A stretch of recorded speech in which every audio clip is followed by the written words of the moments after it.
성도 여러분 안녕하십니까? 오늘의 말씀은 이사야서 34장 1절에서 17절 말씀입니다.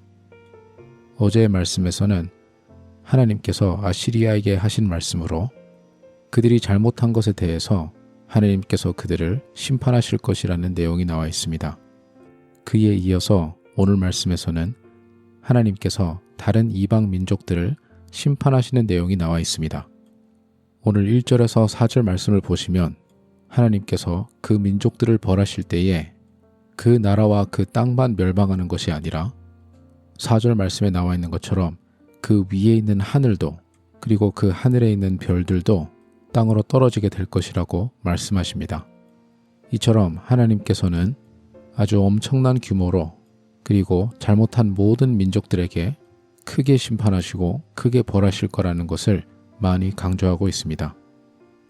5절 말씀을 보시면 에돔에 대해서 구체적으로 이야기하고 있습니다. 5절에서 7절 말씀에서는 하나님의 칼이 에돔을 향해서 얼마나 피를 많이 흘리게 될 것인지에 대해서 이야기하고 있습니다.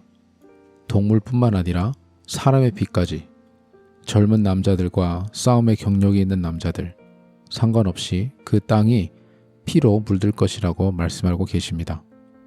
에돔 같은 경우에는 다른 나라들과 달리 하나님께서 그래도 은혜를 많이 베푸셨습니다. 야곱의 형이었던 에서를 통해서 나게 된 민족으로 하나님께서는 그래도 이스라엘과 가족 관계가 있다는 이유로 하나님께서 에돔에게 더 많은 은혜를 주셨습니다.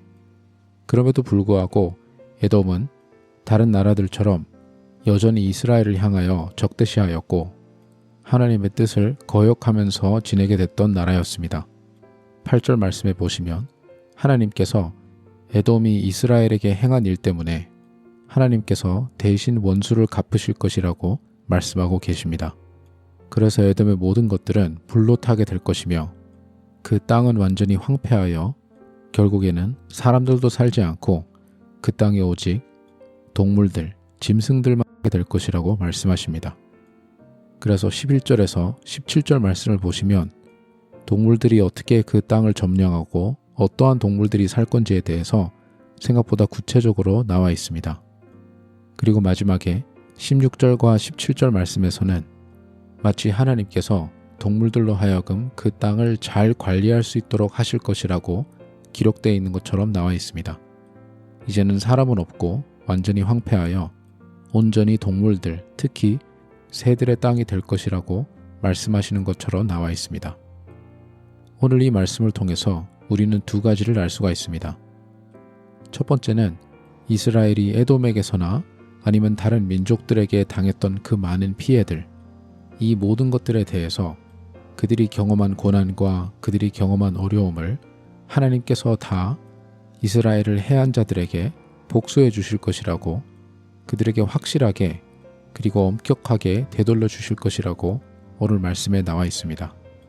이처럼 우리가 남들한테 당하거나 억울한 일이 있거나 누가 나를 적대시하여 크게 어렵거나 손해보는 일이 있더라도 그것에 대한 복수, 그것에 대한 최종적 결산은 우리가 하는 것이 아닌 하나님께서 하시는 것이라고 꼭 기억해야 합니다.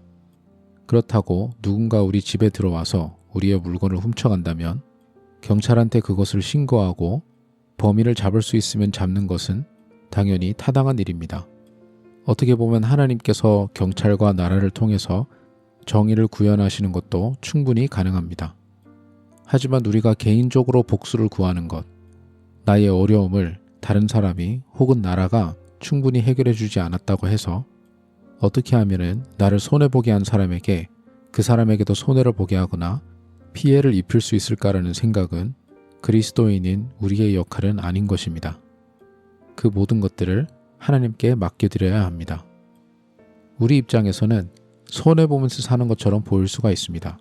그리고 실제로 많은 경우에 우리가 당장 우리의 눈으로 정의가 구현되는 것을 보지 못하기 때문에 실제로 우리 입장에서는 손해를 보면서 살게 됩니다. 하지만 이 땅 가운데에서 정의와 공의가 일어나지 않았다고 해서 우리가 그것에 대해서 억울해하거나 절망해야 할 필요는 없습니다. 하나님께서 결과적으로 언젠가는 모든 것을 확실하게 다 정산해 주실 거기 때문입니다. 우리가 복수는 하나님의 것이라는 생각이 든다면 그럼 이러한 질문을 할 수가 있습니다.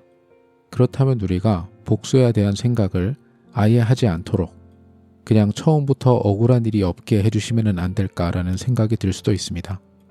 처음부터 내가 어렵지 않고 처음부터 힘든 일이 없다면, 그리고 다른 사람들의 손에 어렵거나 피해보는 일이 없다면 이러한 고민을 안 해도 될 텐데라는 생각이 들 수도 있습니다. 하지만 오늘 말씀에서 이스라엘 백성들을 한번 생각해 보시면 됩니다. 이스라엘 백성들은 그들이 당했었던 어려움이 많은 경우에는 자신들의 죄 때문에 이루어진 것이고, 그렇지 않은 경우에는 하나님께서 그러한 상황과 환경을 통해서 그들의 믿음을 성장시키는 계기로 사용하셨습니다. 저와 여러분 또한 우리의 삶에서 어려운 부분이 닥쳐온다면, 그리고 누군가에게 억울한 일을 당하게 된다면 우리는 당장 이해할 수 없어도 그 가운데 하나님의 섭리가 있다는 것을 알고 있어야 됩니다. 가끔은 우리의 죄 때문에 자연스럽게 일어난 현상일 수도 있습니다. 하지만 많은 경우에 내가 굳이 잘못하지 않았더라도 순수하게 억울한 상황이 닥쳐오면 그러한 상황을 통해서 우리가 더 하나님을 깊게 경험할 수 있는 기회가 될 수 있다는 것을 기억해야 합니다. 이스라엘 백성들도 마찬가지였습니다.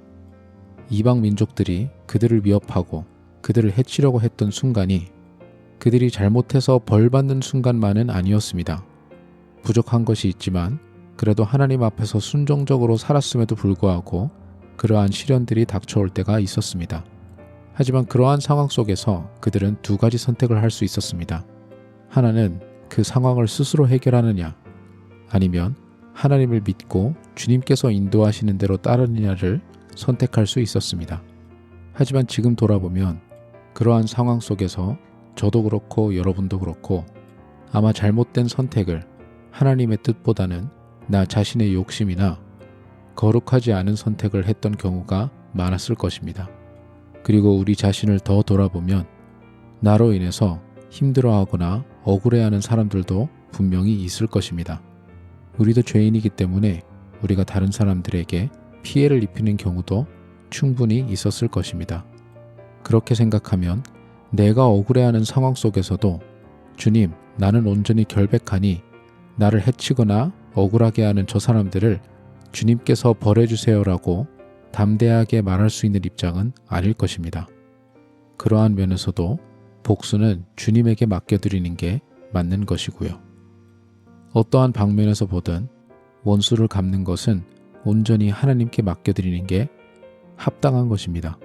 그리고 그렇게 성공적으로 할 수 있다는 것은 우리의 부족함과 주님의 공의로우심을 동시에 믿고 받아들인다는 것이지요.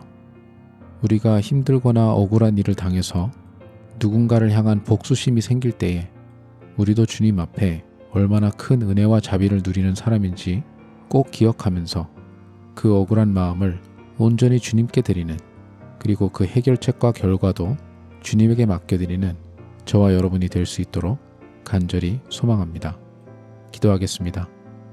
우리의 삶 속에서 우리를 힘들게 하고 억울하게 하는 이런저런 일들이 있지만 우리가 스스로 복수하기보다는 우리도 받은 은혜와 자비가 너무나도 크기에 그 모든 것을 주님에게 맡겨드릴 수 있는 저희 모두가 될 수 있도록 주님 인도하여 주시옵소서. 감사드리며 예수님 이름으로 기도드립니다. 아멘.